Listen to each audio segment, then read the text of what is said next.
কেমন আছেন সবাই? আশা করি ভালো আছেন। তো এই তো সকাল এখন বাজে প্রায় 6:30টার মতো। তো আজকে সকাল, সকাল ঘুম থেকে উঠে পড়েছি। তো ছেলের আজকে কলেজ ছিল। কলেজে যাবে আজকে ফার্স্ট কলেজ। তো সেইজন্য আরকি সকাল, সকাল উঠে নাস্তা বানাতে চলে এসেছি। সকালে ঘুম থেকে উঠে স্নান সেরে এই যে নাস্তা বানাতে চলে এসেছি। আর আজকে আমি পুজো দিই নাই। ওর বাপি আছে বাসায়। ওর বাপি পুজোটা দিবে আরকি। সেইজন্য আমি আর পুজোটা দিই নাই। তো যাই হোক এখানে আমি রুটি আর সবজি বানিয়ে নিব সবার জন্যই। আর ছেলেকে সাথে একটা ডিম সিদ্ধ করে দিব। এই রুটি আর সবজি আর ডিম সিদ্ধ খেয়ে কলেজে চলে যাবে। তারপরে আর আমরা ধীরে সুস্থে ওর বাবার হলে আমি সাথে চা করে নিব। চা, রুটি আর সবজি খেয়ে নিব আমরাও। তো কি সবাই কেমন আছেন? কে কোথায় থেকে আমার ভিডিওটা দেখছেন? ভিডিওটা অবশ্যই লাইক, কমেন্ট, শেয়ার করে দিবেন। আর আমার পেজটি ফলো দিয়ে রাখবেন। যাতে আমি পরবর্তী ভিডিও দিলে আপনার কাছে নোটিফিকেশন যায়। তো যাই হোক আমি রুটিগুলো সবগুলো ওই যে ছেঁকে নিলাম, ভেজে নিলাম আরকি। ভেজে এখন একটা মিক্সড সবজি তৈরি করব।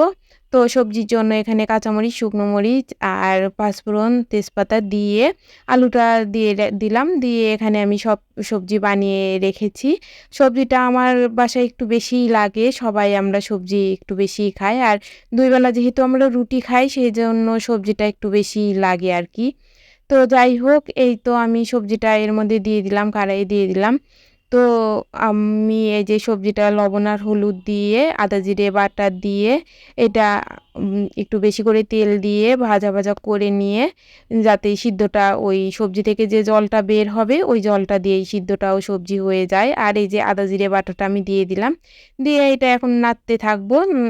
আর এই যে নাড়তে, নাড়তে যে সময় একটু ছলনা দিয়ে একটু ঘাঁটবো আরকি যাতে এই যে সবজিটা সবগুলো এই যে গলে যায় আরকি।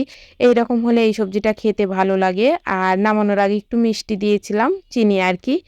তো তারপরে এই তো ঘরের সব কাজকর্ম শেষ করে তারপর দুপুরের রান্নার জন্য চলে এসেছি। দুপুরে রান্না করব আজকে এই যে লাউ আনা ছিল ৩-৪ দিন আগে। তো বাইরে ছিল ফ্রিজে আর তোলা হয়েছিল না।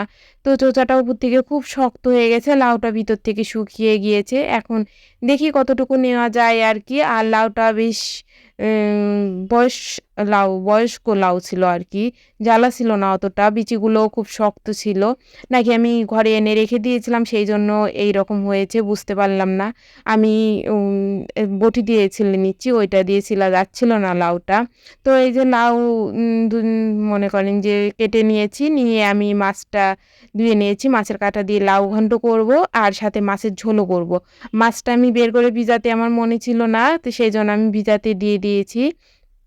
আগে আমি লাউ ঘন্টটা করে তারপর মাছটা ধুয়ে নিব। ধুয়ে মাছের ঝোলটা শুধু আলু দিয়ে করব। আর একটা কিছু সাথে ভাজবো আরকি দুপুরে খাওয়ার জন্য। তো এই হলেই হয়ে যাবে দুপুরের রান্না আমার। তো দেখা যাক কি ভাজি আরকি এখনো ঠিক করতে পারি নাই কি ভাজবো। তো ওই যে মাছের কাঁটাটা ভেজে নিয়ে সেদিন যে কাতল মাছ এনেছিল সেই কাতল মাছেরই কাঁটাটা রেখে দিয়েছিলাম। কন্ঠা আর চোপড়া বলে ওইটাকে, ওইটাই রেখে দিয়েছিলাম। বড় মাছ তো কন্ঠা আর চোপড়াটাই অনেক বড় ছিল। তো যে কারণে আর মাছের মাথাটা দিতে হয়নি। মাছের মাথা দিয়ে তো মুগ ডাল করেছিলাম। আর এই যে আমার লাউ ঘন্টটা আমি যতদূর পেরেছি লাউয়ের বিচি-টিচি ফেলিয়ে দিয়েছি। ফেলে দিয়ে যতটুকু নিয়েছি এতটুকুতেই আমাদের হয়ে যাবে আরকি। তো এই তো লাউ ঘন্টটা মাছের কাঁটা দিয়ে করে নিলাম।